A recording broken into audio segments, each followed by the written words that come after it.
Hello, my name is Luke Sellers, and I'm a community member here, and I live just a little bit west of here, and I do not support the data center, as many of you in here, and I just want to know that. But I'm going to say a few little things before I pray. I just want you guys to know that the only reason why we're all here today is because of the grace of God. Only reason, and I'm not going to lie about that. I'd be doing a disservice if I came up here and lied about that. But no matter what happens, no matter if it's built or if it's not built, God will be gracious no matter what. He's always good.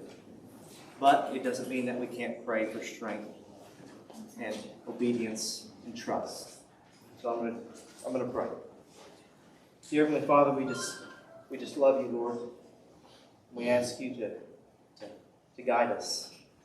Help us to listen to your voice and to discern you in your Holy Spirit, Lord. For you are a good God and holy God. Give us the strength to fight. Give us the strength to have obedience and to trust in you, Lord. No matter what, you are good, holy, and perfect. In Jesus' name, amen. Amen.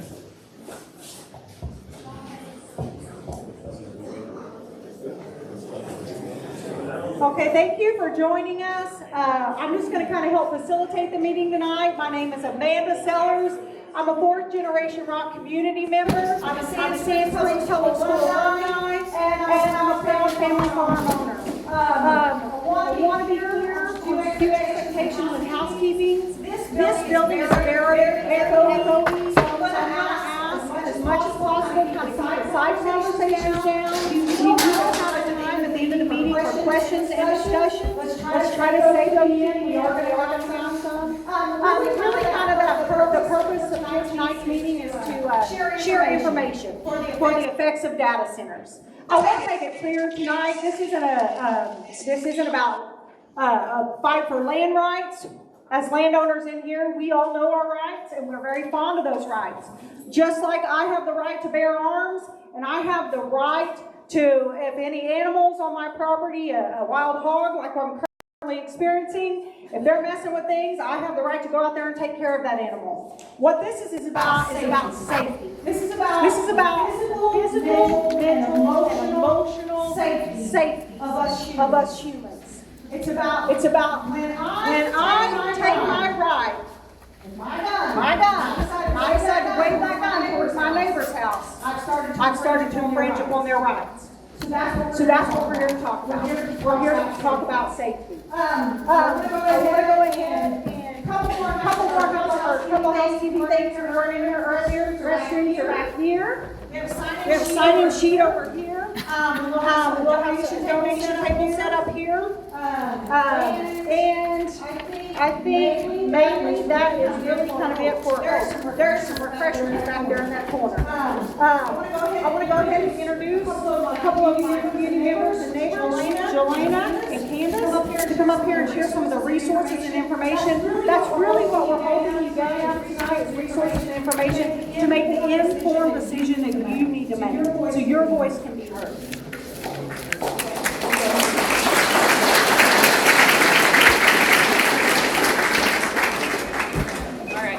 I'm a crier, so I'm going to try to hold it together. I am blown away by you all sitting here. What started as a post on Facebook, turning into this is just incredible. If you live out here, man, this community is a gem. I did start an online petition. We also have paper copies because I know some of you guys don't want your information out there, so we have several of these. It has the same information on it, and then there's just pages. If you'll bring your name and sign, if you want to double do it, that's fine. We will take these to the city council meeting, and we will lay signatures on their desks. So that's kind of our first item of business. And then the other thing is I also have the documents from the city. In these paper packets, there's one set of maps that are missing. But I have it in digital format. So if you want to find me, you want to give me your email, I can do that. You are welcome to get a paper packet as well. Just know that there are 4 maps that didn't make this in print. But this is straight from the city of Sand Springs. I can tell you, if you know where Chad and Mandy lived before they lived out here, that's where I live. So my home was on those maps. tonight. Our entire fence line, 200 feet off that fence line, is going to be this industrial park and this data center. Our home will literally be unlivable. It will be unsellable, and this will just crush my family. So that's where my fight comes from. That's where my heart comes from. But I'm in it with you all, not just for myself.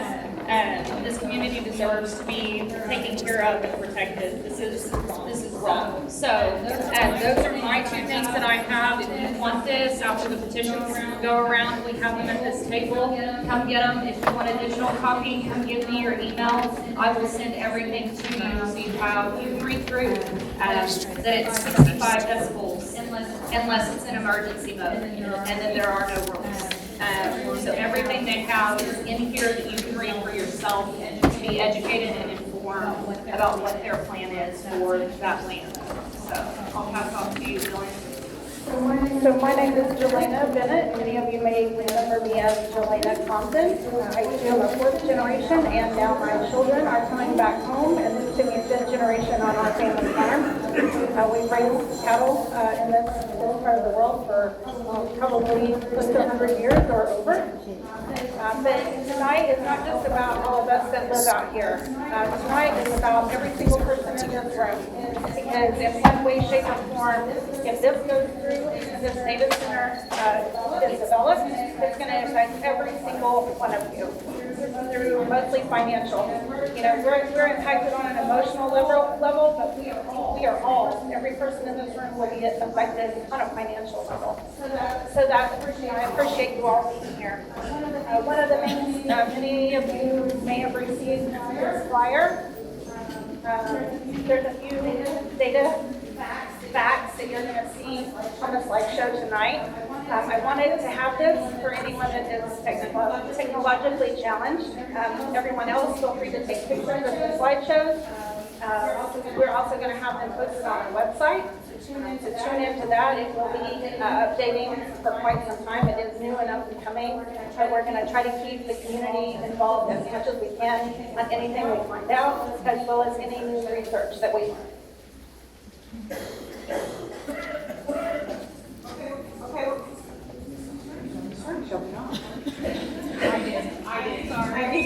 No, you're go ahead. Mike has put together some information. There's a couple of people that work really hard to put together information. Mike, Taylor. So Mike and Mr. Rick Plummer, other community members, are going to be presenting some of the research, the data, and the facts that we've discovered. I do want to let you know, we're not experts. We're learning just like you are. We're on this journey with you. Anything we don't know, we're working to find out. Our goal is to try to answer questions for ourselves and for you. Thanks, Penny. So my wife Jelena here kind of gave you an introduction. I'm going to skip that. My name is Mike Bennett.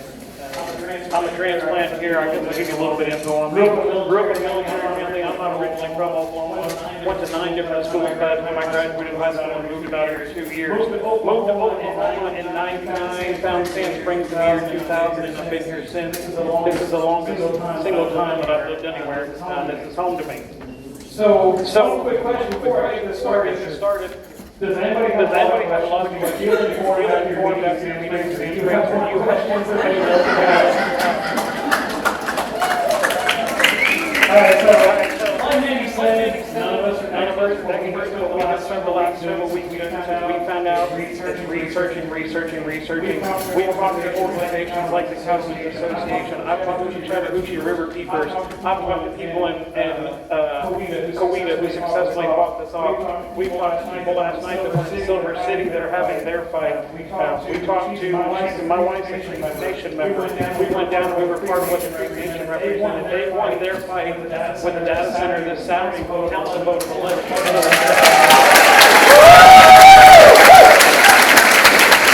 So that's important. You guys, they did that with a grassroots effort. Beating doors, knocking phones, sending emails. Two other things on that. I know that yesterday there was a phone call made down here to the community where they said, "Will you please stop trying to reach out to people in your community and ask them to please stop calling the city council their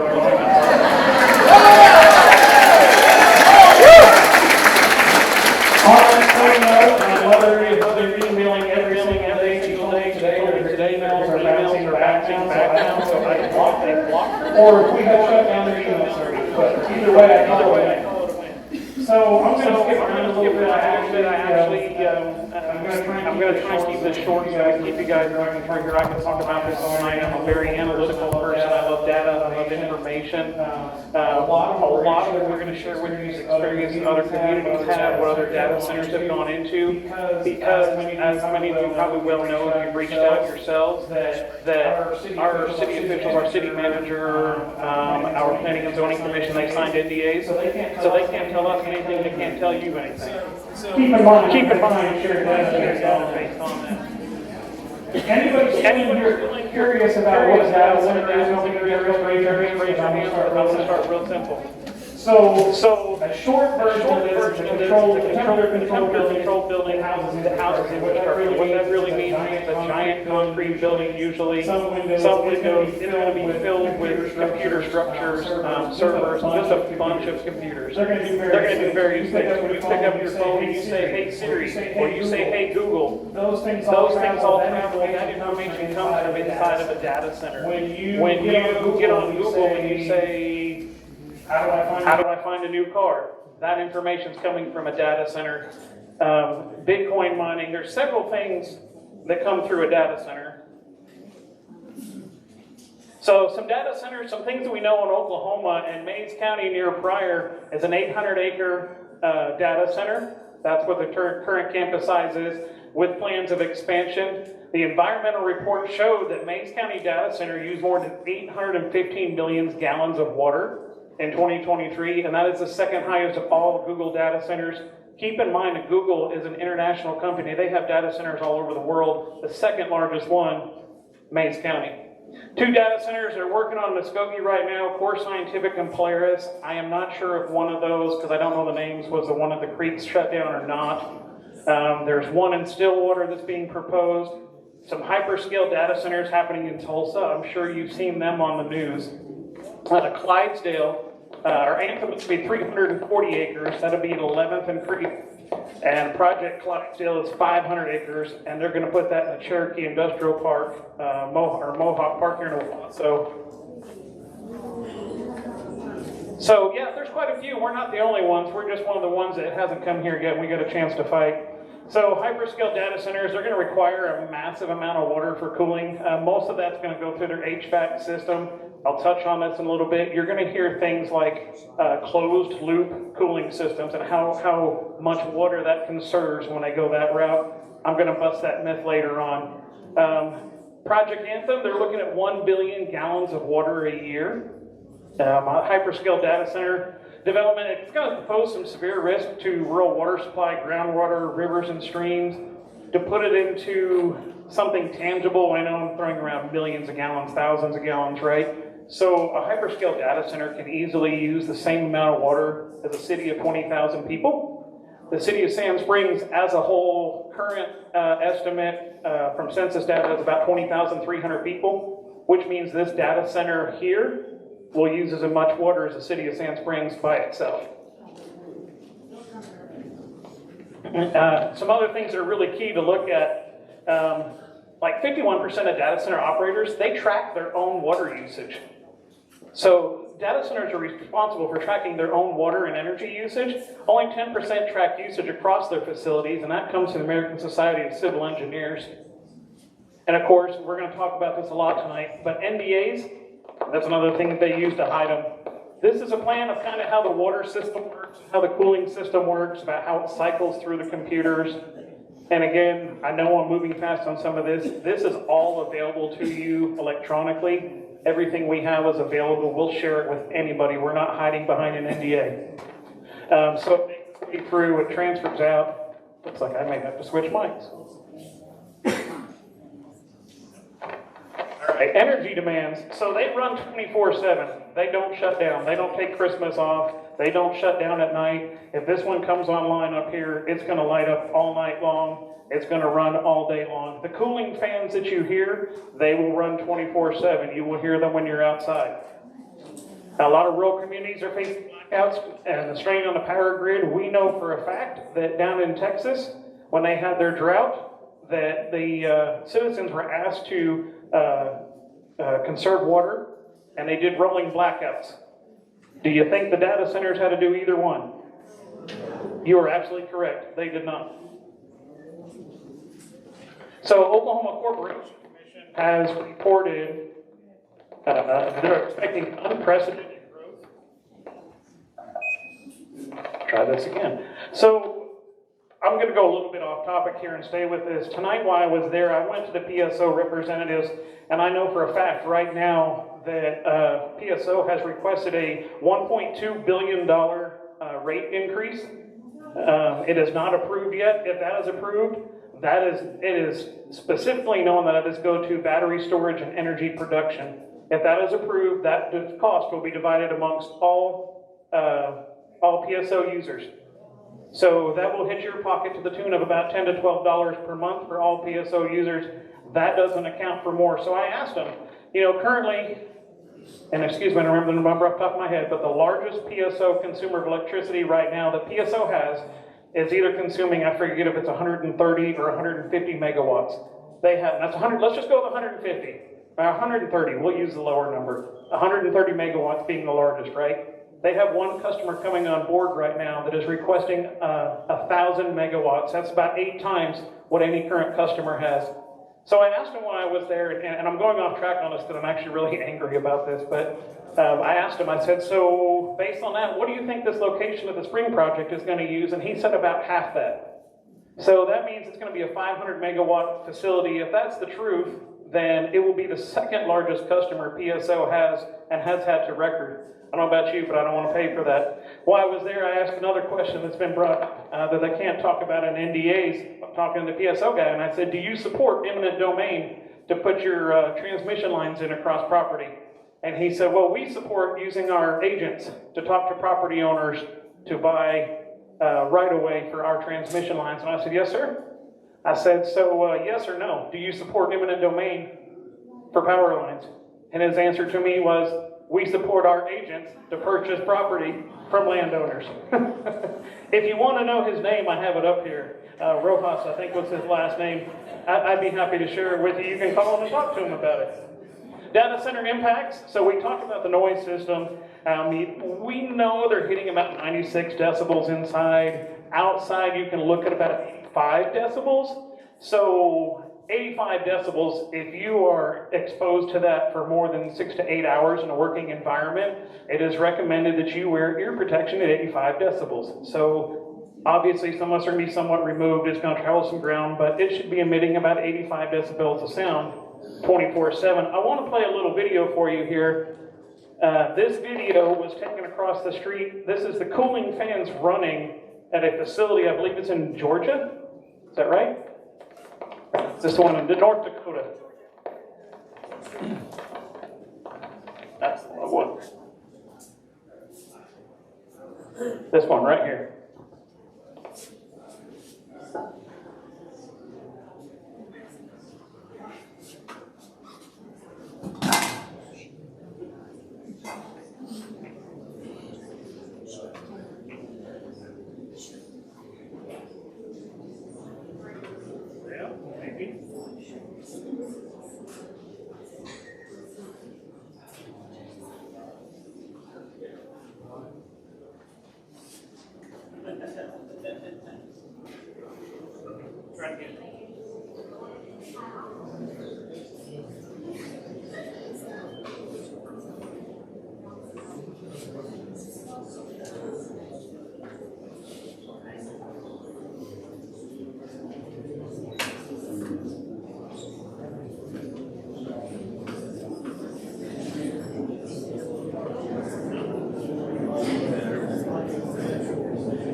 I'm going to have to cheat a little bit for technical difficulties.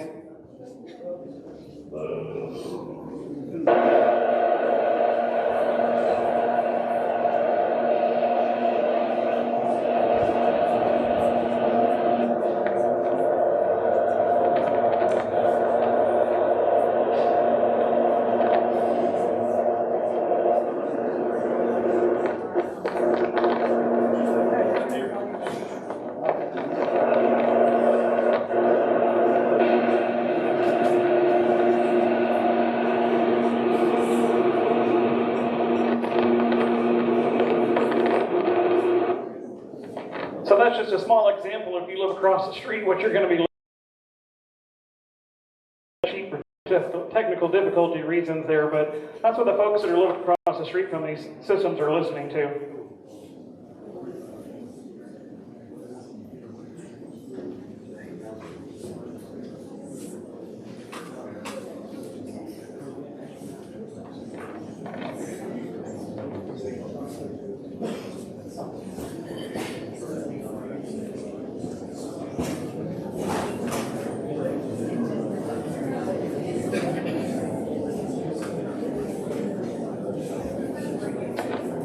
So moving a little bit on, not only your wallet, but your quality of life.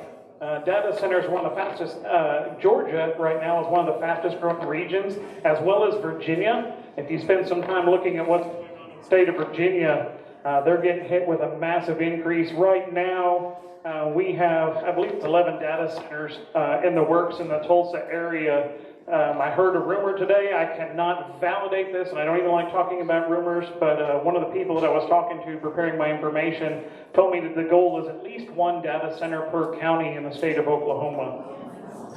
I can't validate that again. I don't like to be a rumor mill spreader, so let's just throw that one out. So Monitoring Analytics, which monitors the Mid-Atlantic grid, produced some research that's showing that 70% or over $9 billion of last year's increased electric cost was a result of data center demand. So that's a pretty huge increase. I mean, $9.3 billion, that's out of my range. So some health impacts. Caltech, University of California, Riverside predicts that air pollution increases caused by AI expansion can result in as many as 1,300 premature deaths by the year 2030. Electricity needed to train large language models, or LLM, on your data searches produced air pollution equivalent to 10,000 round trips by a car driving from Los Angeles to New York City. XAI, which is Elon Musk's company, he has his own data center. It is a hyperscale data center in Memphis. It's known as Boxtown to the locals down in Memphis, Tennessee. 11 months after arriving, XAI has become one of the country's largest emitters of smog-producing nitrogen oxides.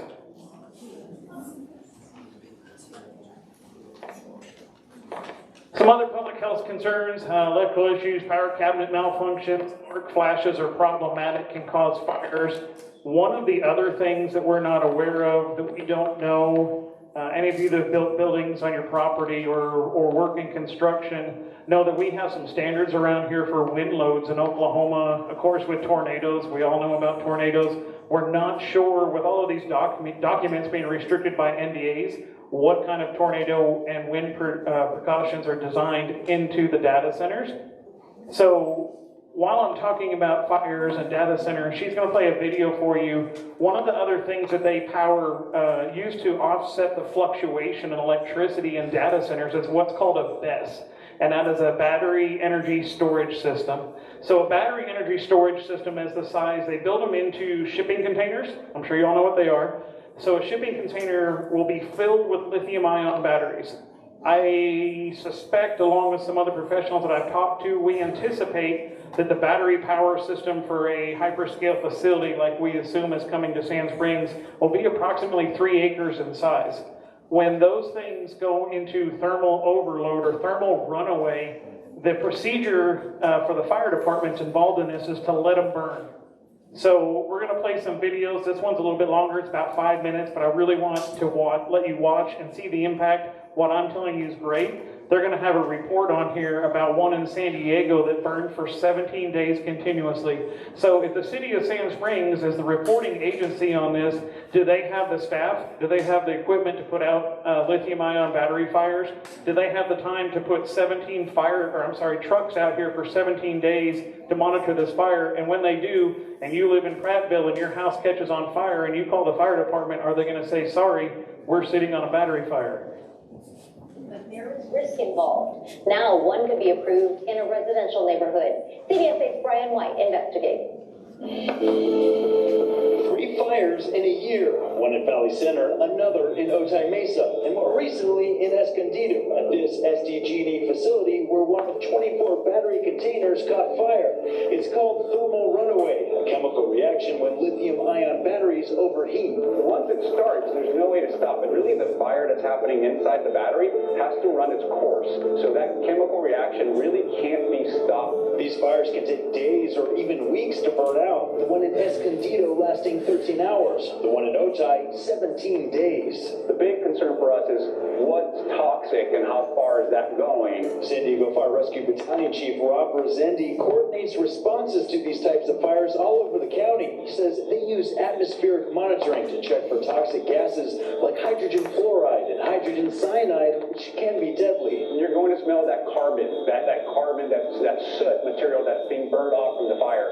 The question is the toxicity being traveled with it? And that's what we do. We go into the smoke, we take readings from the smoke, and those readings determine how far out people should evacuate. He says weather plays a huge role in how or where the plume will spread. Temperature, wind, and humidity, all factors. From our experience, the soot that floats in the air floats way further than any of the toxic gases that's coming from the batteries. So realistically, you're going to smell smoke much further than the toxic particles can travel. But that does little to calm the nerves of people living in the Eden Valley neighborhood near Escondido, where the developer AES is looking to build a 320 megawatt energy storage plant, the third largest in California. It's ridiculous to put this toxic bomb in this valley. If you look around the valley, it's a small valley. It's surrounded by homes. Not only that, the 22-acre site would be 1,600 feet upwind from Palomar Hospital. The risks of battery projects are very real. Joe Rowley lives in Escondido. He's a former Sempra Gas and Power executive. He works with the Stop Seguro group, pushing back against the project. The Seguro project is the poster child for where not to put a large-scale battery project. It's too close to residences. It's too close to a hospital. So I'm gonna jump off of it there. This video is available with our information if you want to watch the remainder of that video. But I think that kind of puts some idea in your head of what the fires are like that you can face off of these battery storage units.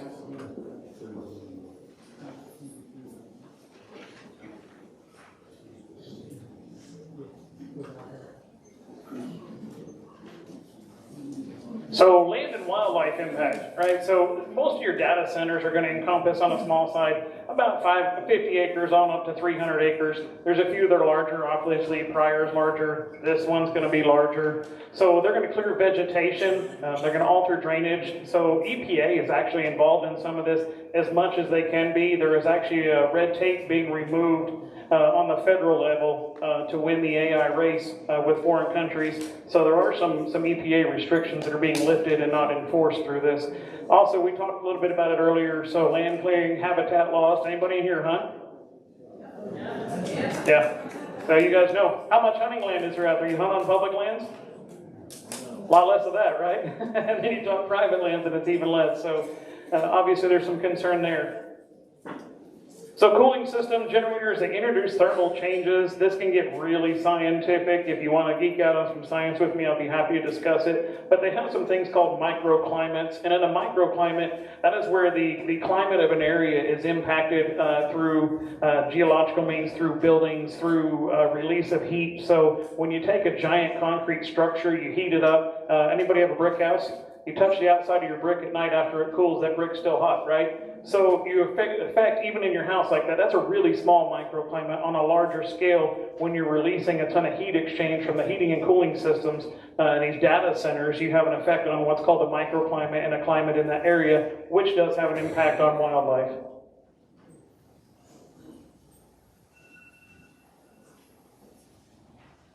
So hyperscale data centers, and I'm really going to start moving quick because we got a few guest speakers we want to get up here. So you've got some runoff during construction, water table contamination. There's a video that we have on here that I elected to skip earlier that shows what happens to aquifers from the impact if you're on a well and how that has an impact. There's a real high sediment change a lot of times.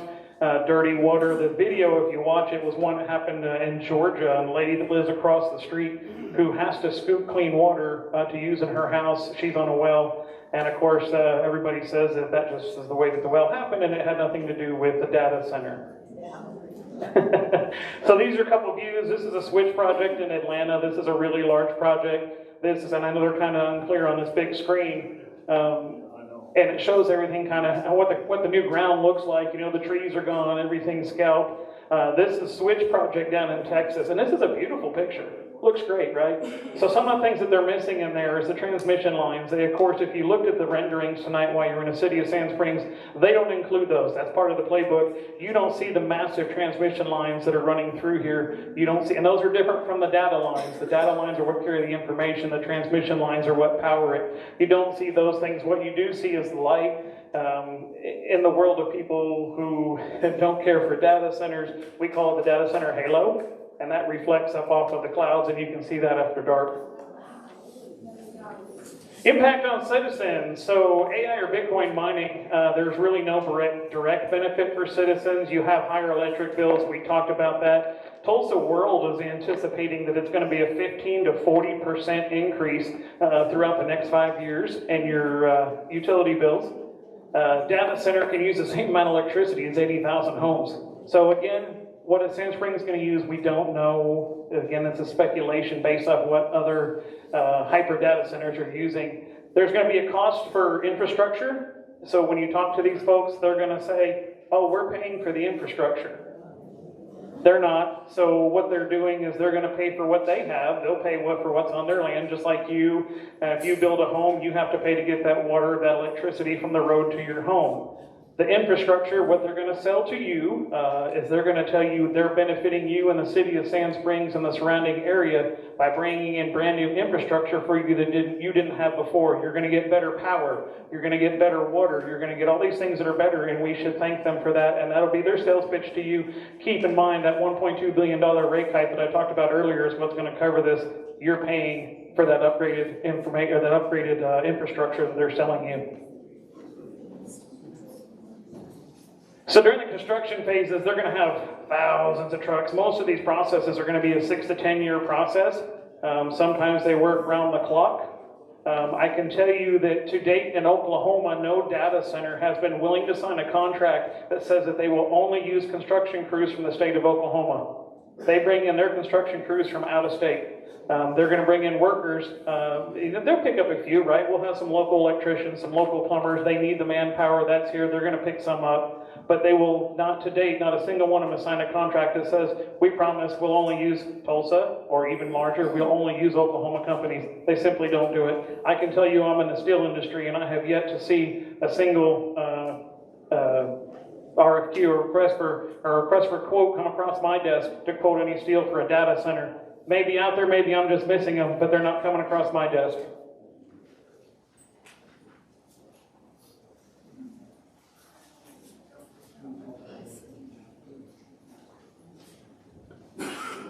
So we talked a little bit about this, so I'm going to skip right through it. You know, visual impact, health concerns, constant cooling of the fans, the fan noise you're going to hear. Sometimes they'll pitch you a sound barrier that they'll place surrounded by the walls. You're still going to hear that sound. Keep rolling. So this is some of the parts we were talking about earlier about secretives, right? So NDAs are not legally required to be signed, but they are used to prevent public oversight. How many of this knew about this before you saw the yellow signs posted? That's what I figured. So they're going to hype closed loop systems.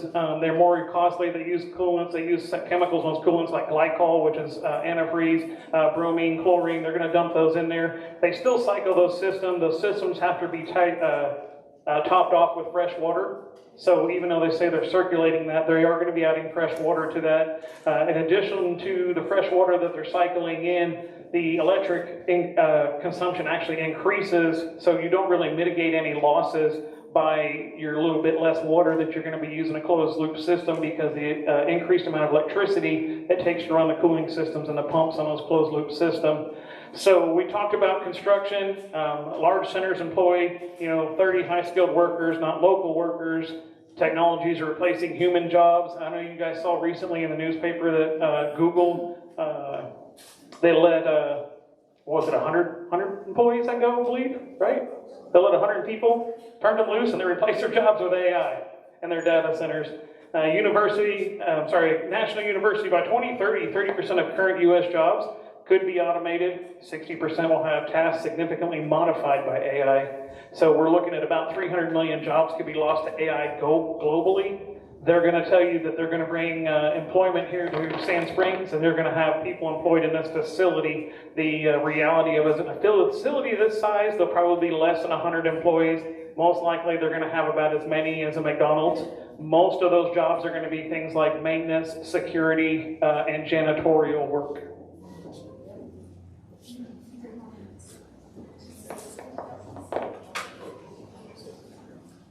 So some facts. We talked about this a minute ago. 6 to 10 years to build one. Who's going to maintain the roads? I know a lot of you have been up and down Highway 97. I think you can all attest that it's not going to handle to a lot of construction traffic coming in and out of here for 6 to 10 years. I personally live on Rock School Road. It can't handle a pickup truck.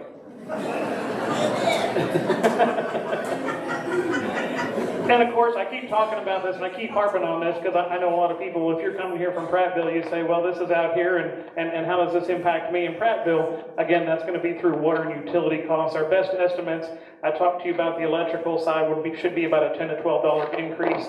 On the water side, we anticipate about a $10 increase.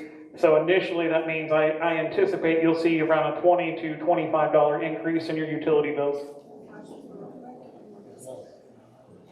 This is a quick one. I'm going to skip right through it. It's got some great information. Again, if you pull this up online, you'll be able to look at it. That's a percentage of change in electricity in the U.S. So why Oklahoma? The number one reason that you're going to hear is Oklahoma is labeled as what they call water abundant.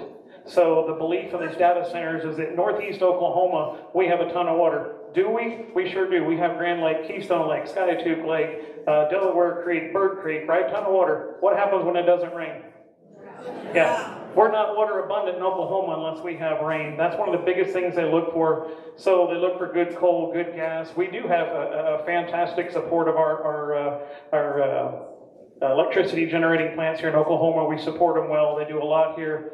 Again, we have great energy, so we have great water, we have great energy. They want all those things, and they want affordable land. Back that up 1 minute. So we talked about community stakeholder support. They're going to say that they want to offer jobs, they want to offer investment. They're going to sell you on a pitch that they bring a lot of money to the community. One of the things that I like to do in any research that I do is to chase the dollar, right? Where's the money come from? Who's getting it? Who's getting paid? So one of the things that I know is that any of these data centers that come to Oklahoma, they get a sales tax exemption for the first 5 years. If they're Bitcoin mining, they get an exemption for the first 5 years. They get a property tax exemption for the first 5 years. They also get a cash incentive for new jobs. So if they do create employment, we're giving them a 5% cash back award through the state of Oklahoma. One of the other things I know, if you look at the ad valorem documents that are public documents to all residents in the state of Oklahoma online, is that when you look at like Mays County with the Google Center, that Google getting out of paying their property taxes is a huge hit on Pryor. So what has happened in Pryor, they had threatened at one point to reduce this and say, hey, we're going to stop this benefit that industries get for coming here. You're going to start paying property tax. Google said, if you do, we're leaving. So there was a big battle for that. So the consensus has been, we're going to remain, these guys don't have to pay property tax. And this is all public record information. I'll be happy to show you where you can find it. So in 2021, what happened is there was such a deficit in property tax in Pryor that they had to go in and out of the general fund of Oklahoma, when this property tax isn't paid, you won't pay for it. The general fund of Oklahoma writes the check. In 2021, that was to the tune of $100 million out of the general fund of Oklahoma. So if the money is here and they're doing something for us, I would gladly like to know if anybody has that answer, where that money's coming from.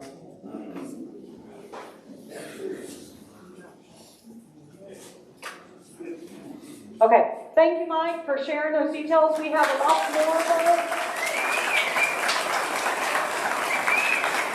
This information information available on our website. In fact, I want to call Kyle and Mallory up here to kind of talk a little bit about our call to action and how you can get more of this information. Good evening, everybody.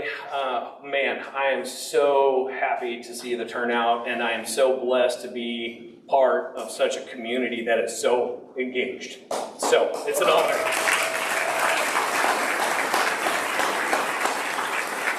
This is my wife, Mallory. We moved up here a couple years ago. We haven't been up here long. We've been Sand Springs residents for about a decade, but we just moved up past the T. And we love it up here, and we want to keep this community together. One of the ways that we did that, we had a meeting a couple days ago. We have formed a formal organization to help fight back against this. It is the Protect Sand Springs Alliance. I don't expect you to remember this, but you can go to protectss.org. It's our website. We have information about upcoming meetings, resources that you can download. You can download the zoning application for Project Spring. You can download facts and just be more knowledgeable, more informed. And that's going to be a great resource. I'm going to hand the mic over to Mallory real quick. She can talk about the GoFundMe and the different ways that you can help support financially, and then I'll finish up. Yeah, so we set up a GoFundMe because people were asking, where can I give money, right? So we set that up with the intention of allowing a place for people to do that online. I know a lot of people don't like to do that online, which is fine. You can write a cash or check to Protect Sand Springs. Protect Sand Springs Alliance. We've set up a business corporate or nonprofit, set up a bank account that will go straight to there. That will be used for printing things like our signs that we've got over here. We'll print signs. We may be able to get t-shirts, if you would like a t-shirt. We'll use that for promotional materials, things like that, and if it comes to it, we'll use it for other things as well. Anything that is not used, if we decide to dissolve that, will go to the Rock Fire Department.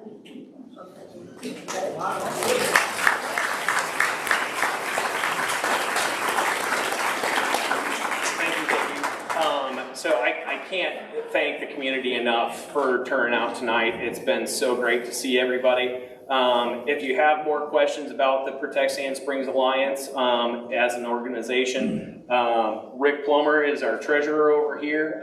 His land abuts right up to this property, and he's got just as much skin in the game as anybody else, if not more. Candace Slayton is also one of our board members. Jelena, where's Jelena? Jelena Bennett over here, she is also on the board. Mallory is on the board, and I am the president of the board. My role is more organization, just helping direct resources and people to where they can best serve. So feel free, there's also a contact info on that. If you're interested in helping out, can help out, shoot us an email, let us know, hey, I'm really good at this. We will also be putting out invitations to go down into Sand Springs. One of the biggest hurdles we're going to have is so much of this was snuck in under the radar that the folks down in Sand Springs, whose city councilors started this ball rolling in our backyard, the folks down in Sand Springs don't know about it. And we up here, we're not Sand Springs residents, we don't get a vote. So part of our biggest hurdle and our biggest mission is going to be getting the word down into Sand Springs, letting people know about the impacts of the data center, how this is going to impact their life, their water, their electricity, their air. They just don't know yet. Everybody I've talked to, one of the biggest questions I get when I mention something about it, which I mention it to everybody, and please, everybody you talk to, have you heard about the data center? Have you heard about the data center? Because lots of people, they just don't know. The first thing that comes to, the first question they ask, what's a data center? Tell them, thank you for showing up tonight, getting educated, because now you can take that information and spread it. This is spreading like wildfire, and I want it to be a forest fire that this company and the city cannot ignore. And that's the goal.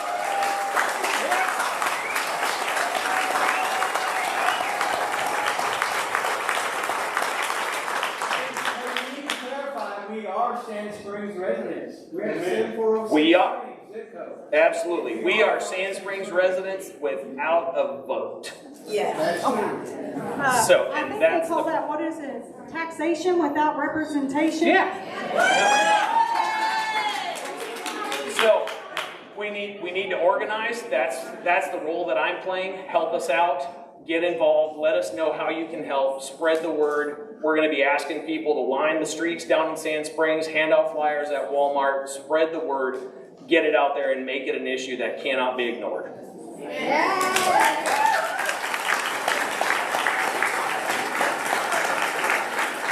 Oh yeah, rumor has it the phones have been ringing off the hook at City Council. Let's ring them off the hook into the floor.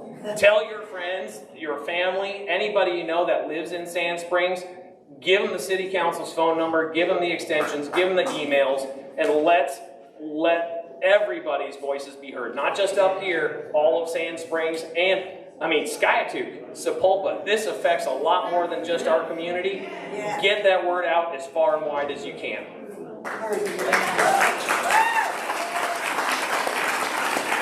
I think, I do want to follow up with what Kyle said when he's talking about city council. There are 2 times for call to action. Charlie, you want to come up here and kind of share those dates with us? I'm going to share just the details, just kind of how they can be involved. Thank you, Kyle and Mallory. My name's Charlie, and I'm going to tell you up front, because there's some people that says I was not in favor of it. I am against this. You can tell anybody you want to talk to. I am against this. We don't want this in our community. We don't want this. And I'm going to stand here and I'm going to face our city council. Guys, their date for their meeting is December the 3rd. It goes before planning and zoning. December the 5th, the planning and zoning meeting is at 4 o'clock.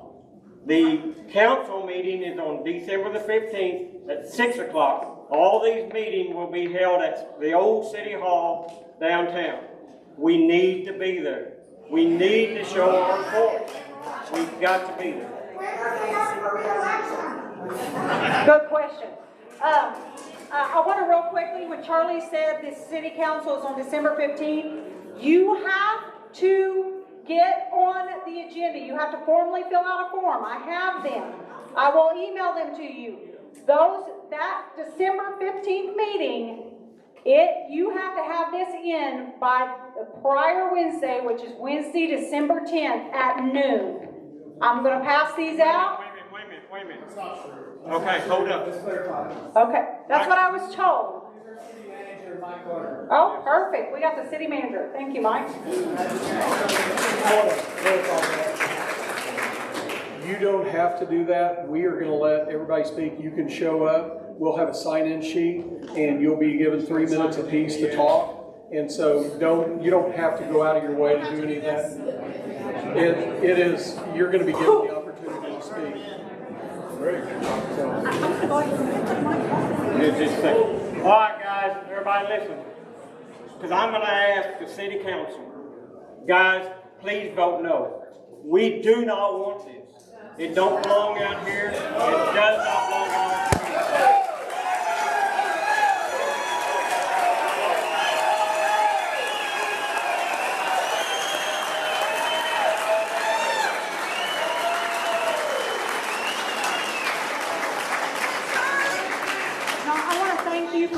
For showing up. I want to give each of you guys an opportunity, the other city council members, to kind of share with us information.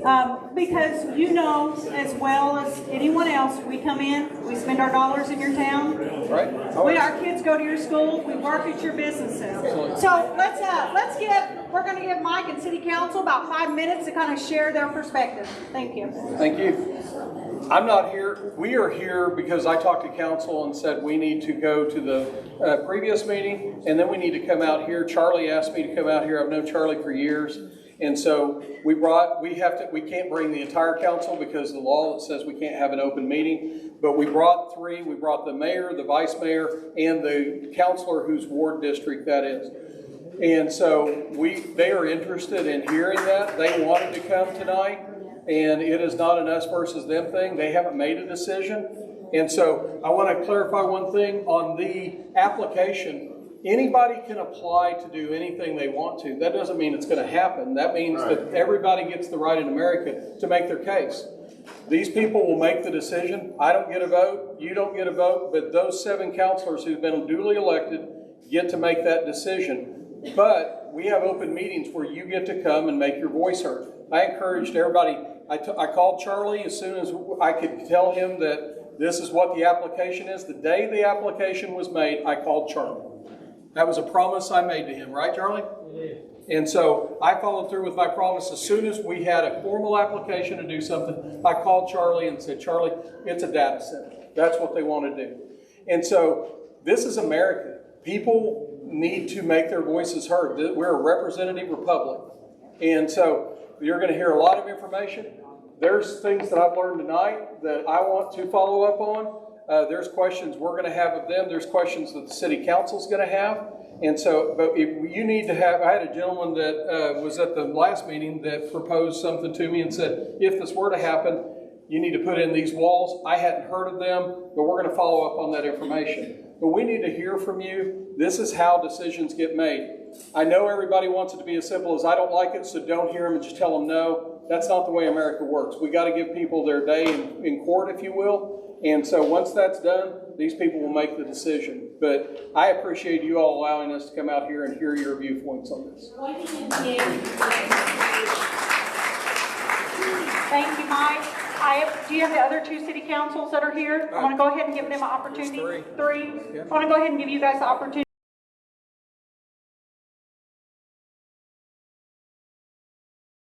I am going to let you know, because there is so many of us. This is going to I'm going to run a classroom style. Okay, this is going to be a raise your hand. Michael will bring you the mic and you'll get 2 minutes. I have a moderator right there with a flashlight. When he flashes that, that's 30 seconds. All right? Okay.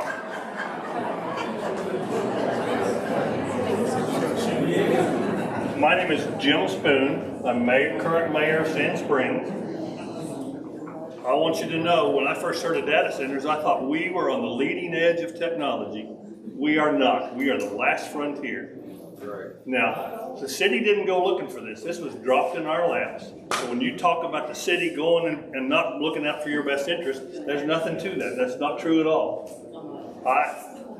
We care about you guys too. You're part of Sand Springs. We understand that. There's no question about that. I don't want to, we're up here to listen, and obviously, surely us being here lets you know that we care. And I don't want to start another conversation with somebody that says, I don't care, and you don't care about me, and you're not listening, and you don't care about us, because that's why we're here. We want to know what you have to say. But one other thing, these council members in Sand Springs do this for nothing. It is a volunteer job. So when you beat on them real easy. I will say, think if everybody in this room showed up at the planning committee and the council member got 3 minutes. Think what we'd be. It would not be a Monday or Wednesday afternoon. It'd be a 2-week-long operation. So what you need to do is pick a few very eloquent speakers. Tell us what we need to know. And don't repeat. We don't need to hear the same thing over and over again, but we need to know the real facts and what's important to you guys. And that's what needs to happen at these meetings. So keep that in mind. And this is Cody Worrell. He's our vice mayor, and Matt Barnett, vice mayor. And Matt Barnett is our ward counselor for this city limits, that property. So if you have any questions, we are ready to answer them. But honestly, I don't know how much you guys know what happened at that meeting tonight, but there's kind of 3 levels of this. There's people looking for land to do this, and they find developers, and then they find an end user, a big company to finish the data center. We're now at the developer stage, and they'll find an end user, but there's no guarantee right now of what they're going to do, but we will know before the decision's made. What will happen at that planning committee and the city council is we'll just approve the ability for them to do it, but they'll have to have agreements with the city before we'll move forward. So keep that in mind, and it's not that we're just going to run over you. We're trying to look out for everybody's best interest, but it's a pretty tough job. So please help us by just being a little bit understanding and patient with us, okay? Go. I've got 2 ears and 1 mouth, so I'm here to listen mainly, and to all your opinions and what. Can you hear me? Everybody hear me? I'm a whole lot better at listening than I am to talk. So if you have any questions of me, please feel free to come to me afterwards, and I'll be. Why did you sign an NDA? I haven't seen any NDA in front of me, so. I can answer that. We signed an NDA. Mike Carter signed it on behalf of the whole city council, and it's just simply so we can talk about information, and they feel that if the information that they're sharing with us sometimes, and again, it's not terribly specific, but they feel if that is public knowledge, it'll be very much more difficult for them to do the project. Listen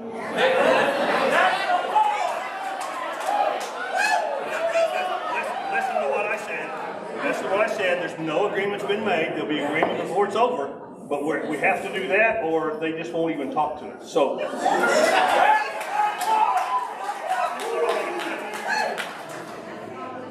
If you haven't ever signed an NDA, has anybody in here signed an NDA before?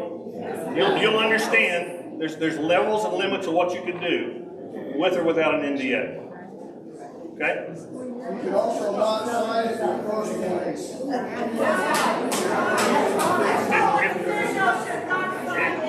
If you don't sign it, then you don't know what we're talking. You don't get anything to talk to. You don't know what you're talking about. You gotta know before they sign what they're All right, guys, what I want to do is I want to open the floor up for anyone that has a question. Again, it's going to be the 2 minutes. Where's my timer? All right, here we go. Mike? Hey, real quick, we're going to get started on this. I have one question I've been asked several times that I do want to answer before we start, because this may help a whole lot of you with your questions. As part of this process, if we've reached out to our officials, I have reached out to our county commissioner for this area. He is here tonight. Let me tell you a couple of things about him. He's provided all the information he can. He has gone after the research to find the data, and that man has not signed an NDA.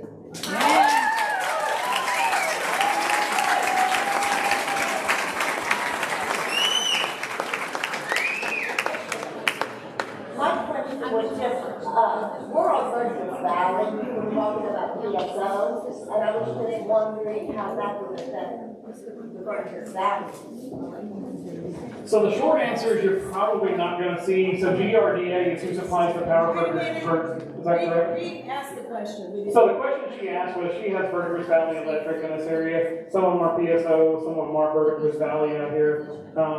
And I believe, I hope I'm right on this, but I believe that GRDA, correct me if I'm wrong, is who supplies power to Verdigris Valley. So for now, you'll see less of an impact. That is, however, dependent on other structures, other data centers that go in other areas that are under GRDA or Verdigris Valley Electric. Well, I know that sometimes Virgin Valley has to design other electric. Correct, and they buy from GRDA. Where are we at? Here? You want to meet me halfway, or we come squeeze all the way with those folks? I'll come on, dude. My question is, how did the annex, the city limit annex take place way out here in the middle of Osage County? Well, actually, I have that answer. Let me tell you what happened. Oh, sure, I'll let you answer. Yep. There's two different laws in the state of Oklahoma on annexation, but both of them basically say the same thing. That if Speak up a little bit, please. Let me take this one, it works a little better. There's two different laws in the state of Oklahoma on annexation, but they both of them say basically the same thing. The one that the Regal family presented to the city and came in and said, we want to annex into the city, was done as a petition. That petition language in state statute says that there will be a ad place for 2 weeks in the Tulsa World, or it actually says in a newspaper in general circulation. And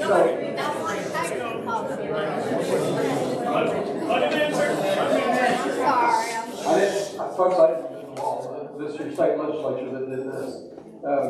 And so the legislature said you have to advertise for 2 weeks in the public, and notice has to be given to the people that could be annexed. And so the only person that was requesting or could have been subject to being annexed, it was the applicant. It had nothing to do with anybody else outside of that property. There is cases where people will say, we want this area, maybe the Rock School area wants to be annexed into the city of Sand Springs. Then everybody who would be subject to that would get notice, and you would have a vote that would take place. But when it's one person being annexed, that person made application. It is contiguous by what's called a fence line. If you ever look at a copy of a map that has the city of Sand Springs, you have what's called a fence line. That fence line ran right through the Ringel Ranch. And so he said, I want to be annexed. He placed application. He followed the rules. That's what it is. If you don't think the law is what it should be, I think maybe we can agree maybe people think that there should be more notice to everybody outside of that. That is something that I know Clay Stairs is here somewhere from District 66. Maybe he wants to sponsor that legislation. And so did the council vote on it? the council voted on it and said, Question how weird it was? no. We're following that expression. We have people all the time say, I want to be part of the city of Sand Springs. And we have approved most of those applications. And so that is the process. All this out here that's in the school district. And that's the whole country. I mean, if you want to be annexed, we can go through that process. Yeah.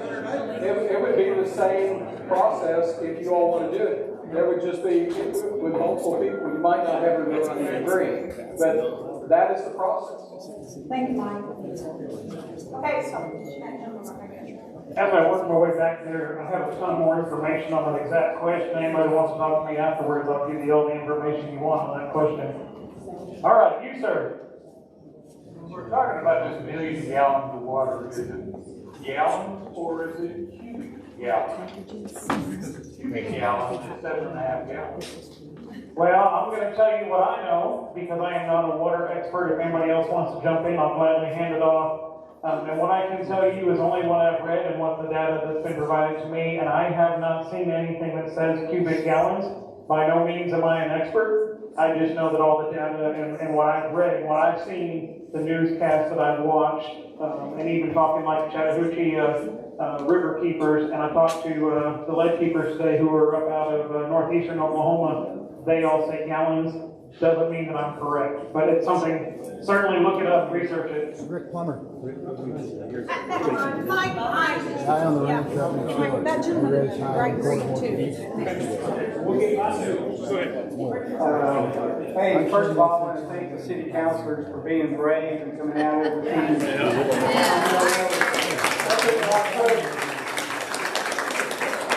I served with several of these guys. I served on Sand Springs City Council for 5 years, about 5 years ago. And I do know during the process when we had some challenges that came up, a group of people like this got together and said, hey, we do not want a rock quarry by our Berry Hill schools or by our Rolling Oaks neighborhood or in Sand Springs. And people stood up and they came and we listened as a council and voted accordingly. Out at the golf course, they wanted to put up a phone tower, a cell tower, right on the golf course, right on the edge of the golf course. And we were being sold on it. There was good revenue for the Parks Department. I was actually sitting on the Parks Board at that time, as well as City Council. And yeah, that's pretty good money coming every month.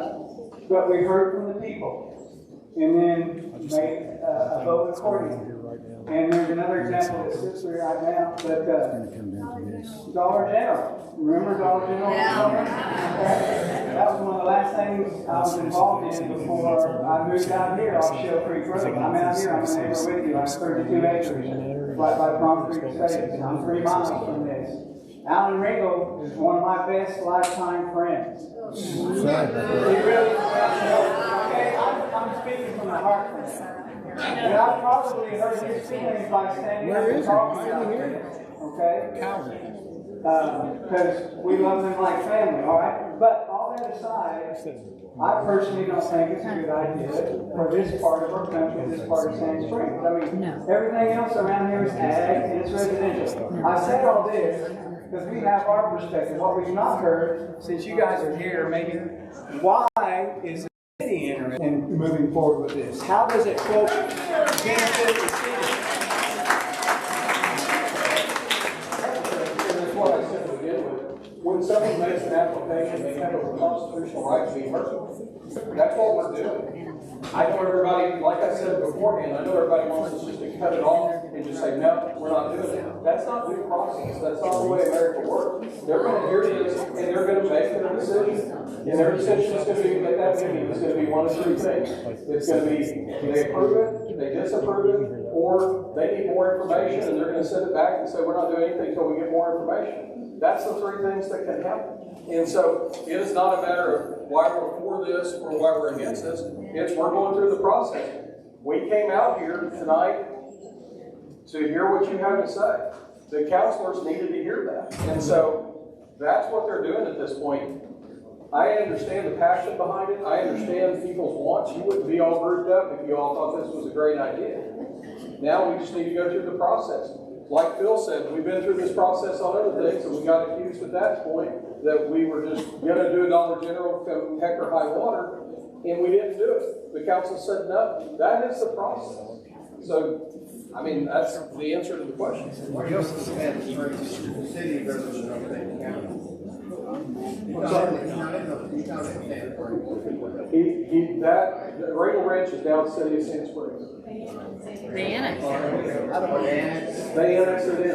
And that's what I say, we're pro annexation. We've had other annexation requests, not around this area, but south and east and west that have been approved. Yeah. And at that time, when I talked to Charlie about this, I called Charlie from Oklahoma City, and we talked about it. Charlie, how long we talked? 2 hours. And, but you know, when people want to be in the city, we're pro annexation. If everybody here said they wanted to be, Sand Springs would be a lot bigger. We respect your right to say you don't want to be part of the city of Sand Springs. I'm so sorry, I gotta pass it off. I gotta, here's some. I promise I'm working my way around. I got 2, 3, 4 right here that we got. This gentleman, I'll be back to you. I won't be back. Yes, sir. Thank you. Hello, everyone. I've been living here since 2000. I moved here from out of state, got a job in Wiltel, telecommunications. I'm partly responsible for this. I work on the internet projects, Wiltel, WorldCom. And I can tell you the reason why you guys are here. It's the same reason why I proposed the same thing many years ago. It's because land is cheap, the energy is cheap, the water is cheap, the labor is cheap, and politicians are easy to push over. People aren't familiar with this stuff, so they bulldoze you. Let me tell you something. This could be one of the godsends for this area if it was done right. There are data centers out there that are doing it right. Most of them are doing it wrong. They're rushing to it. Right? You don't want to hear the basics? No, I don't have a question. I have a proposal. And that is, this could be a good thing if they do it right. There's no reason they need to use 1 drop of water. There's no reason they need to increase your electricity bill.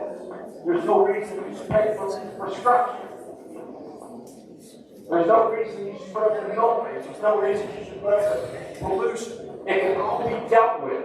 It has been dealt with. The thing is, some of these companies have come in here and go through it. We hold their feet to the fire and say, no giveaway money, no tax credits, no wage property tax, no noise pollution, no air pollution. No. The thing is, we have to make it so difficult.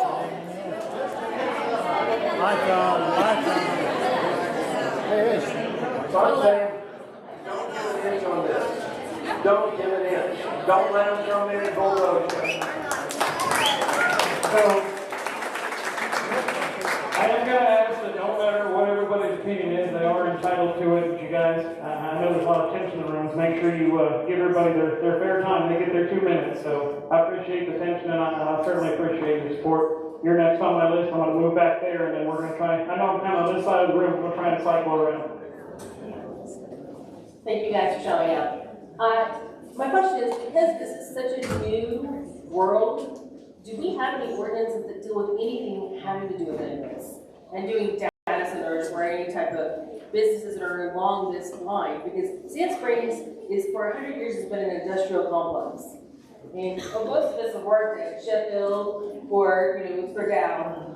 So it was, or the mills, whatever facility. Do we have ordinances that deal with any of that?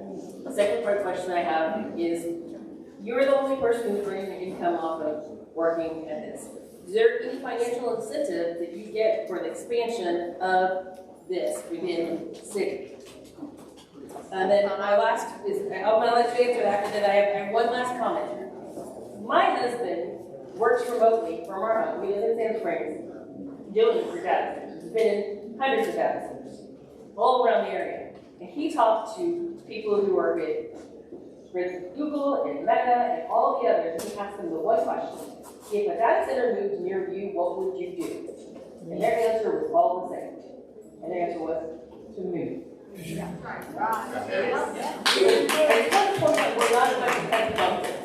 So, I'm gonna pass this one off because this is not in my wheelhouse.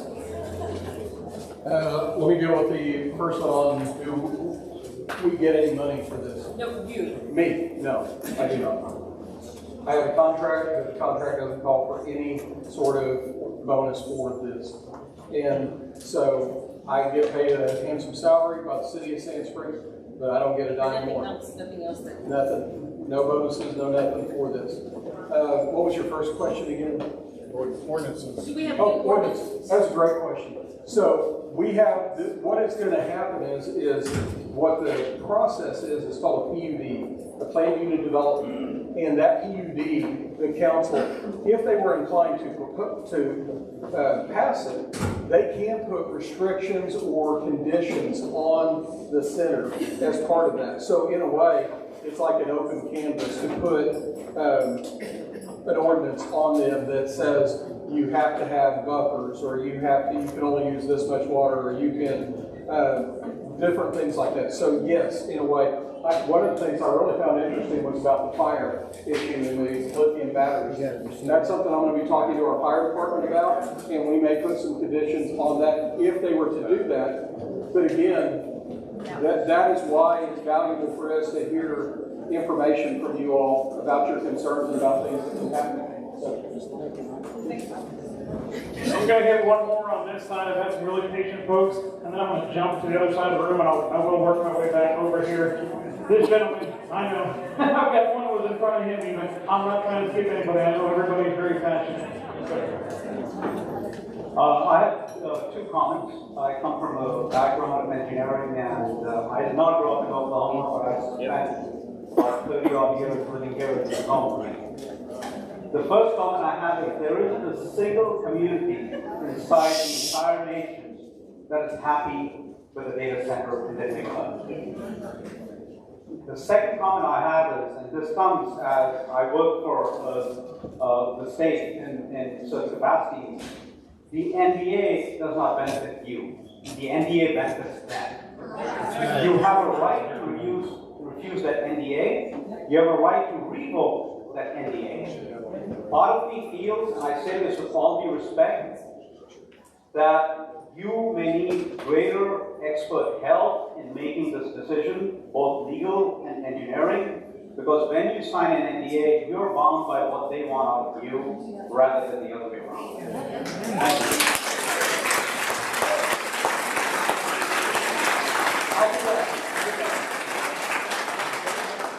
Let's jump over to this side for a little bit. I've got a couple over here I know that are waiting on me. I saw some hands up over here.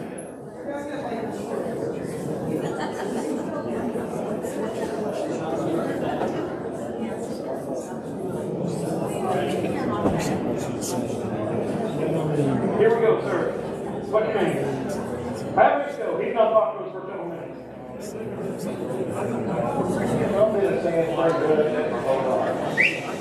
What? I bought the property up there north of Sand Springs in 2010.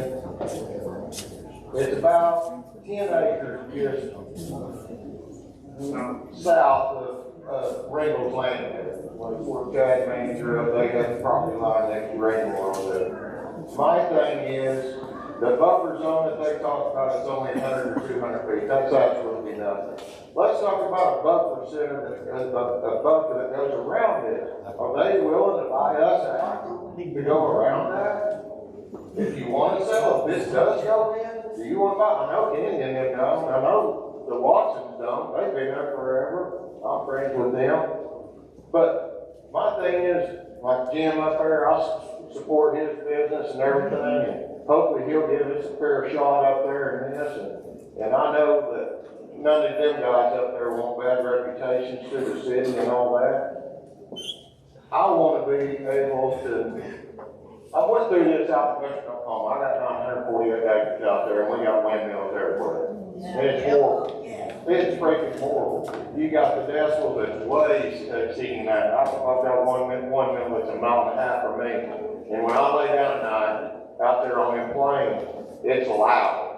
It ain't quiet. So I don't believe the 68 or 85 or what they're saying over here.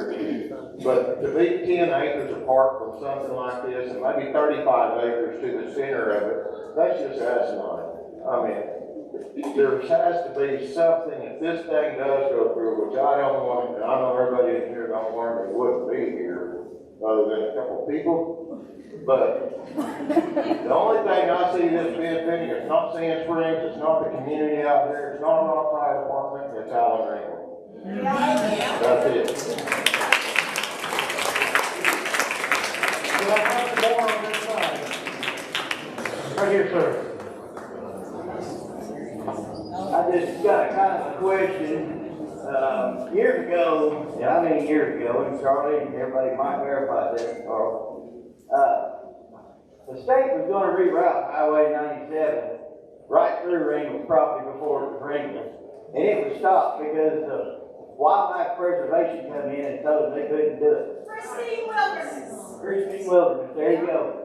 And now I'm wondering how are they getting away with this when the state didn't reroute 97 years ago?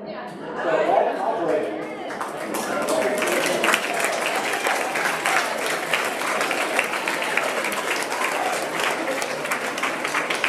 I was going to hit one more on this side before I jump back over.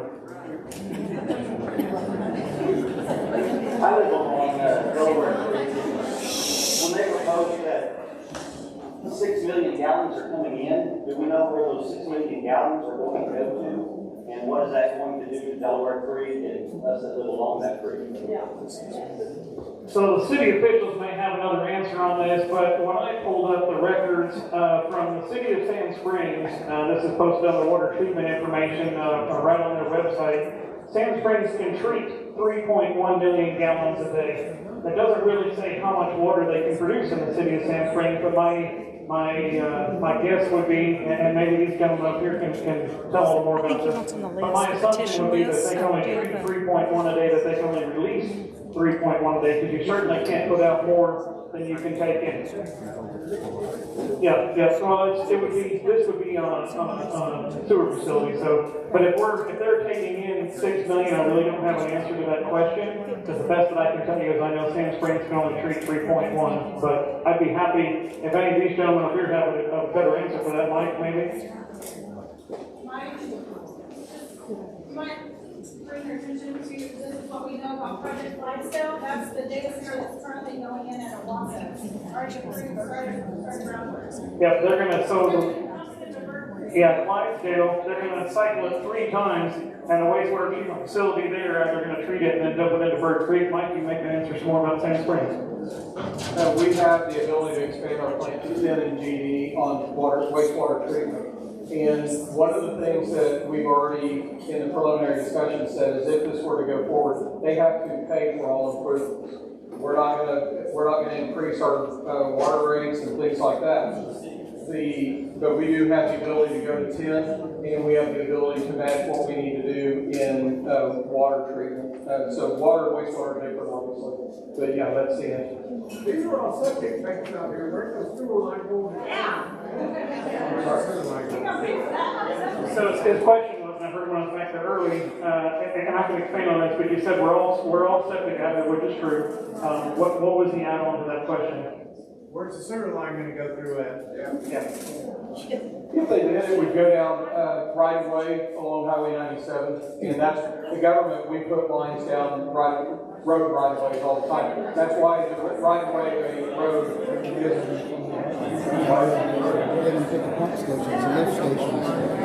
Hey, we got a couple more I want to get through. I've got one gentleman over here that's been waiting extremely patiently. I know it's getting late as we work through this. If anybody wants to get to bed and you want to leave before we get to you, there's a ton of information. All of this information is up here on the front. So I'm putting it out there. I'm willing to answer as many questions we can.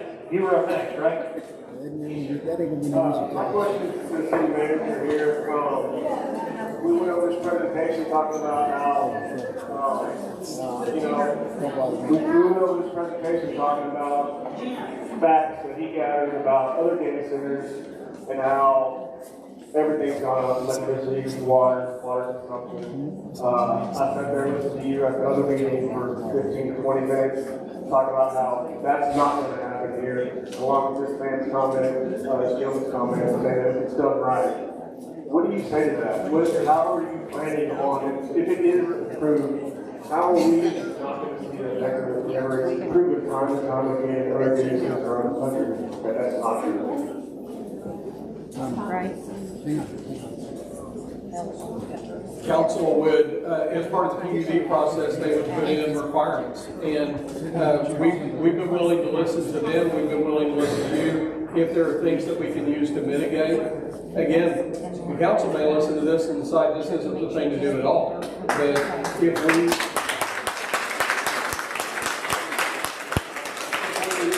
go forward and they decide it is the thing to do, we're going to do things to protect. We're in control of how much water gets put out. We don't have to give anybody any water. I heard somebody talk about earlier that nationally they said they're going to use some of the EPA requirements stuff. President Trump has said in an executive order that it's important for us to get these things on the ground and expedite that. That's President Trump's viewpoint on this. I know not everybody likes President Trump. That's what he said. Biden said the same thing. If you get those two guys agreeing on anything, I think it's something we got to listen to a little bit. But that doesn't mean it's right for here. We have to go through our process to decide if it's right for San. So we're going to refrain from turning it into a political conversation. I will tell you, I do have a documentation to support that. It's on whitehouse.gov, and they have they have removed EPA restrictions. I'm going to get you guys, this lady right here has been really patient. She's got her hand up before you.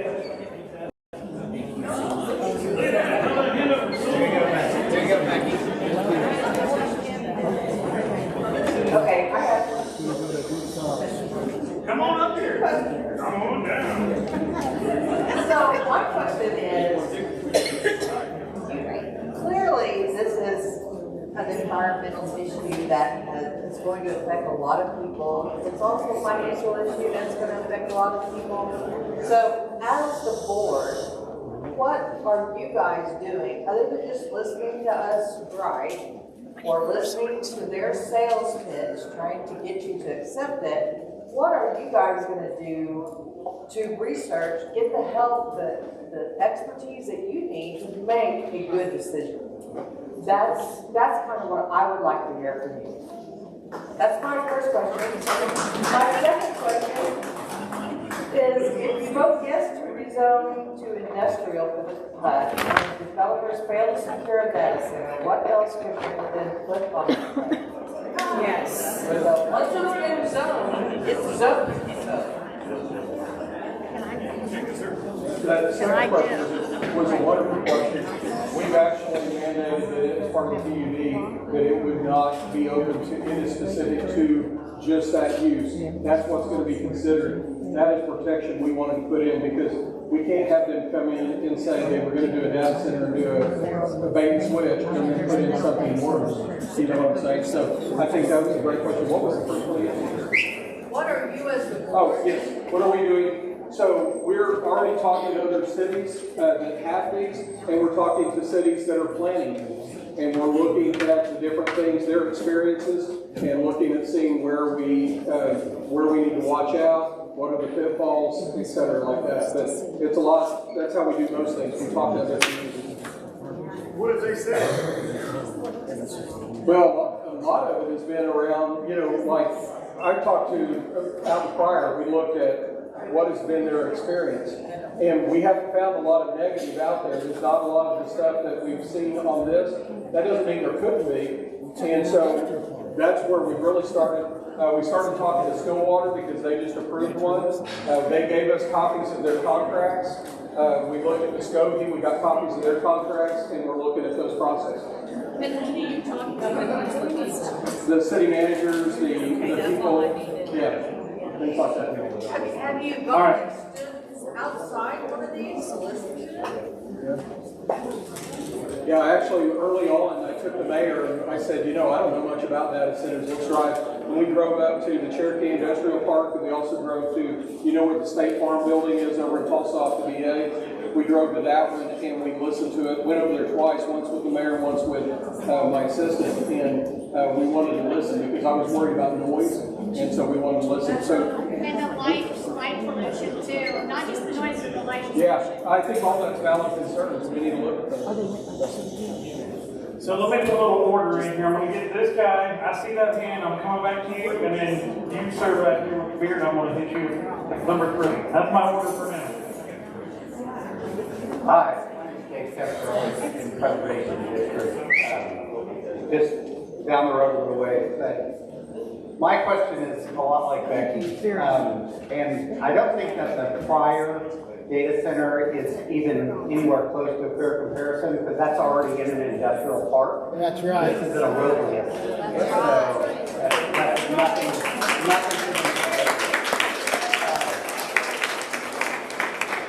I have a background in technology, worked in data centers, currently work as a CIO at a law firm.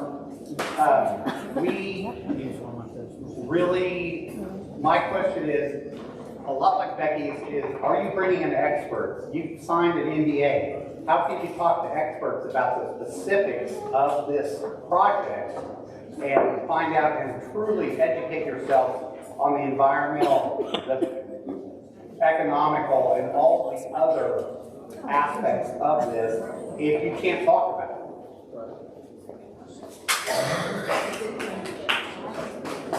Yeah, we're going to build up the information we need to know, and then we're going to tell them, like somebody said earlier, you can revoke an NDA. If they want the process to go forward, then certain people have got to be able to ask questions. Because remind you, I said it can either be approved, it can be denied, or it can be sent back for more information. If we don't have enough information for these councilors to make a decision on, it will either be denied or it will be sent back for more information. And they can lift their NDA. You can keep something so secret that we can't move forward. And that's what the council said. So here's what I'm going to do. I told you guys I had these next couple. We're going to try and wrap this thing up by 8:45. I'm going to try and get as many of you in as you can. I know you guys are passionate about this and everybody wants to be heard. Are we safe because you got angry eyes? I'm not angry. Hey everybody, my name is Melissa Myers and I am a Spring Springs resident. I've been actually in the fight against OTA and they've taken a lot of land by eminent domain. So I am working with legislation to try to get some more protections for the citizens because above all, every elected official is here for the people and by the people. No matter what there is to gain, they have to hear their citizens. That is most important. That is our constitution. But I just want to let you guys know there is Chinese involvement here. They own the most land per capita in Oklahoma right now than Oklahomans.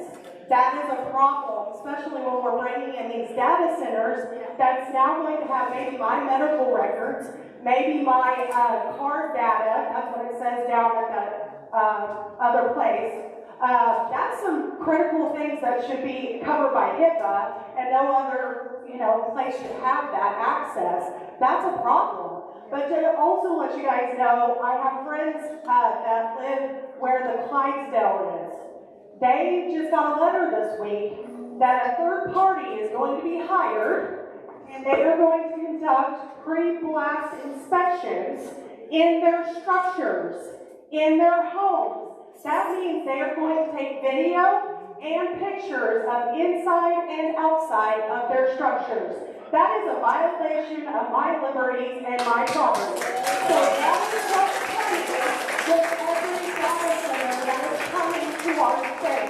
So we have to raise up as citizens, and we have to hold our elected officials accountable to the people. That's their job.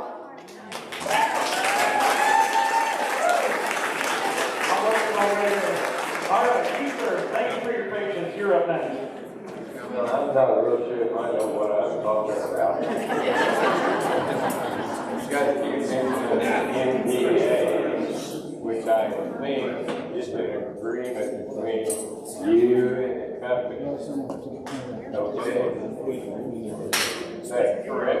Yes. This gentleman back here said that he worked for other people, and I think one of you mentioned that Google, the town, said, we're not going to give you property tax incentive.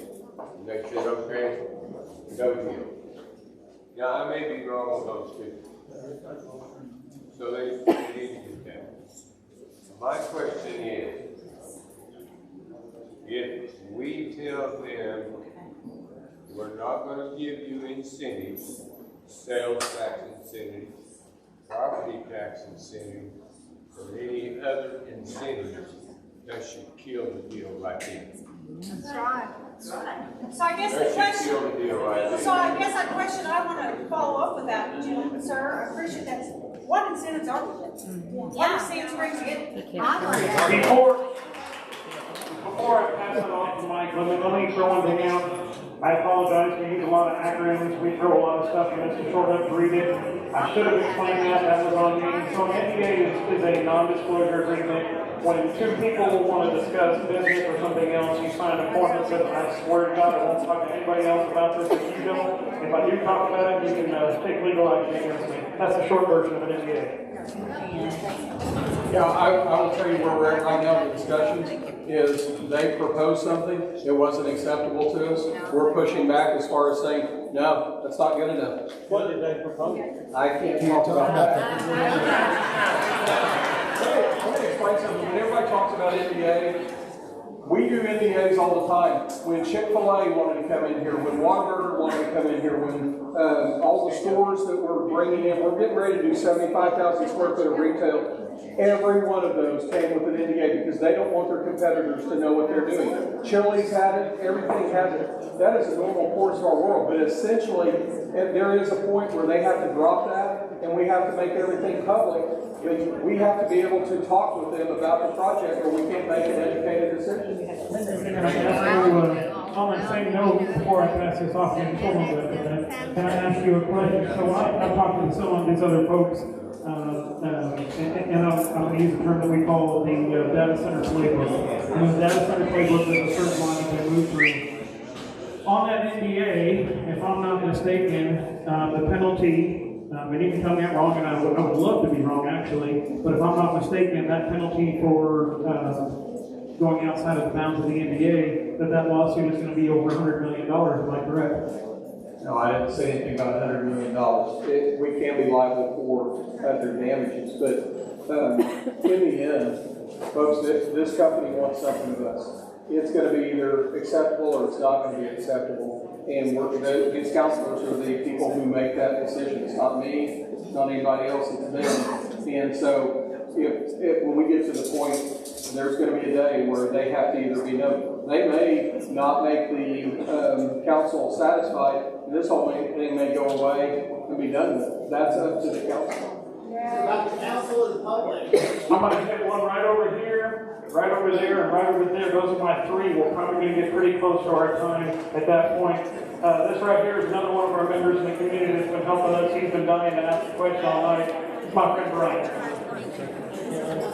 This is going to be more for the city council. How do you plan on fighting fires from this property? I know when I drive my house, some pickup truck with a Walmart to my house, which is basically next door to it, it takes me over 15 to 20 minutes to get there. How is a loaded fire truck going to make up this hill in time to protect what you have in your city limits, but also protect my land? It can't be put on a volunteer fire department to fight a lithium battery, to fight an industrial fire. How does the city plan to protect me and everybody else out here when it's going to take you all over 30 minutes to get there? Volunteer fire department is responsible for Sand Springs city limits. Yeah, I'm gonna know they're gonna take care of Oh, it. no, I'm just saying, the volunteer fire department show up. Charlie and I talked about this. We don't plan on taking anything away from the volunteer fire department. We will do what's called a dual response. We do that in other areas of our city where the city limits go out and cross boundaries. There's a lot of misnomer. School districts don't equate to city limits. Fire districts don't equate to city limits. There's different districts like that. But when you do become a Sand Springs property or resident, then we will always respond to you, but we don't look to limit the volunteer fire department. We do a dual response. It may mean that this is so big that we need to install another fire station closer. That is all possible on those things, but we will have to wait and see. It's all one step at a time. Sky Took Fire is 22 minutes away. Our Sand Springs Fire is 18 minutes away. Right. So who are you calling? It would be Sand Springs Fire. Our fire department is more designed for grass fires and house fires. I mean, am I correct, Charlie?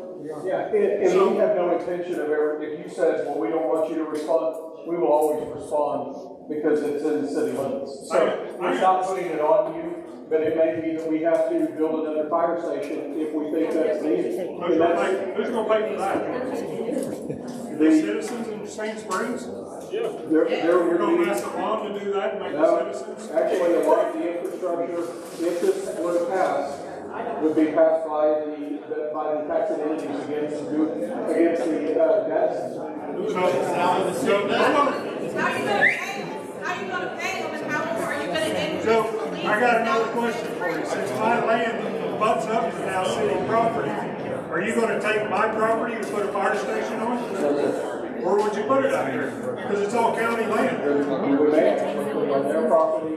There's a lot of things that could happen. But we probably wouldn't set it right there. We could probably down the road a little bit, but we would always do things that way that make sense. I'd like for you to keep that in the back of your head when you decide to do this. All right, guys, we're just going to take a couple more questions and we're going to wrap up for the evening. Go ahead, Mike, did you have another question? Okay. What your follow-up is, I make my way back here. We'll try and make it quick.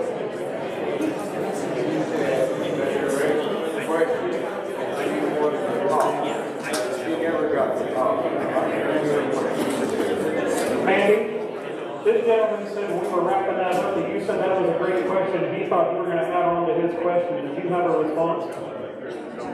What was your question? I don't remember.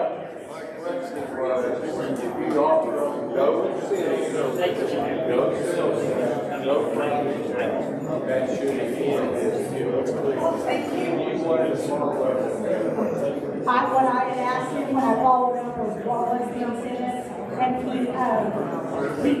Mr. Carter shared that there was no.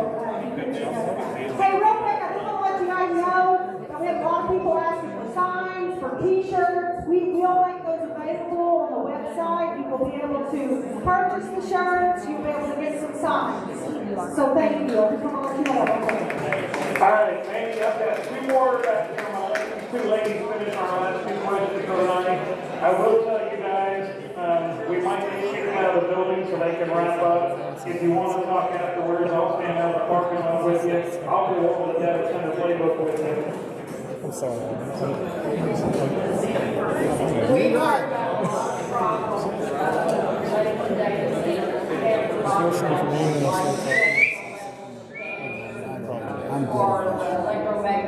deals or Setting anything like multi-million that. dollar My meetings every question day.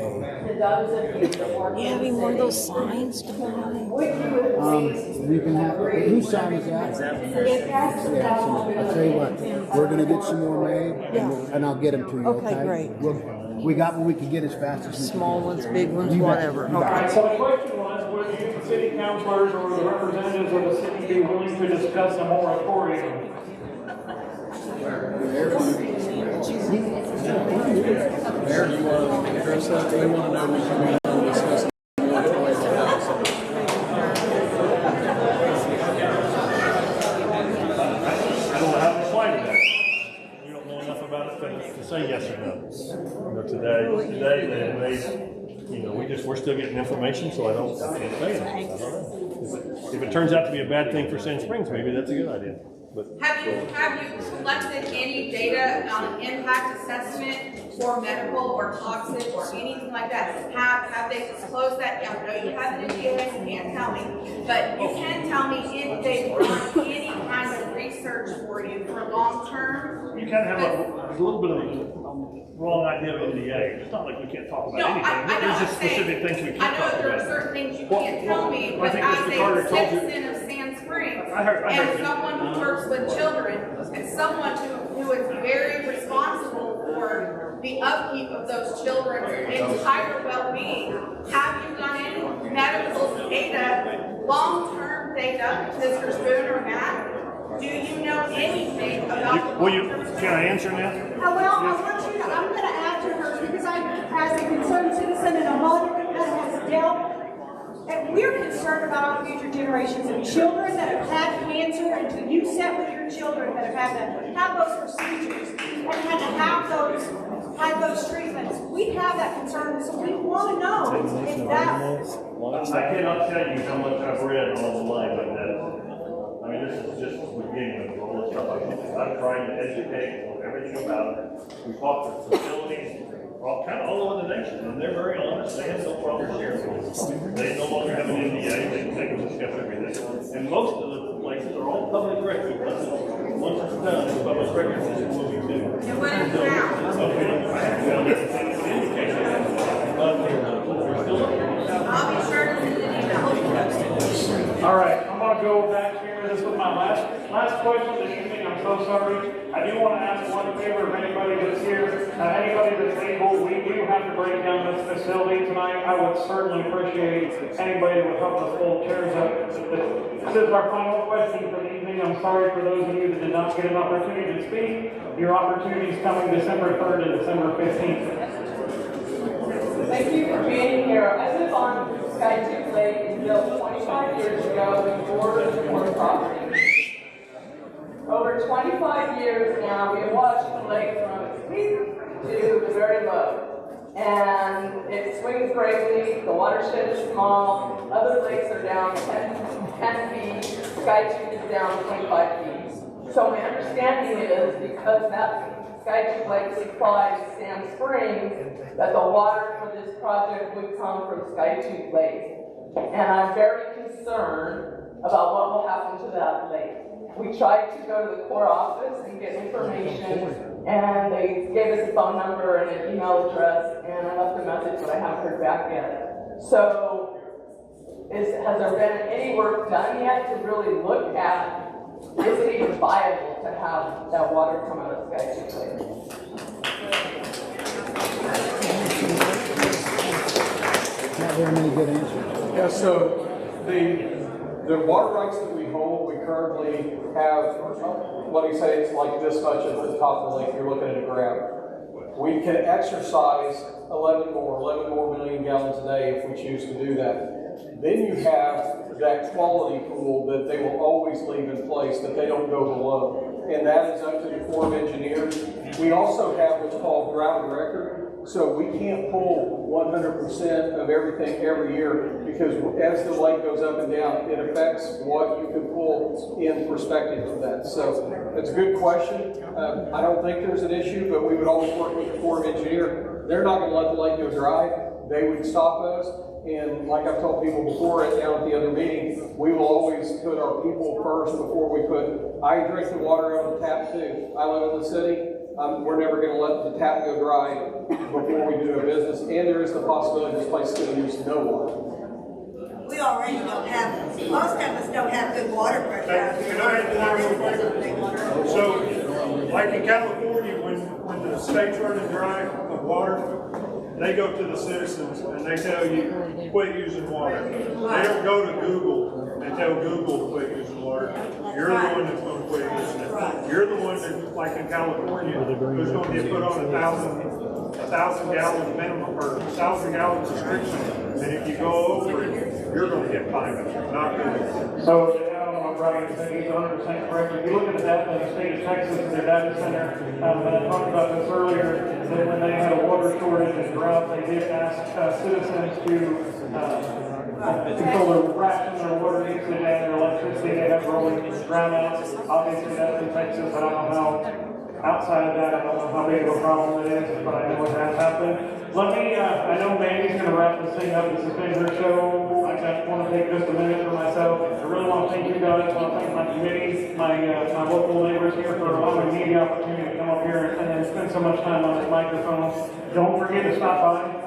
There's some forms that we need. What form do you have? It's the petition. This is a petition.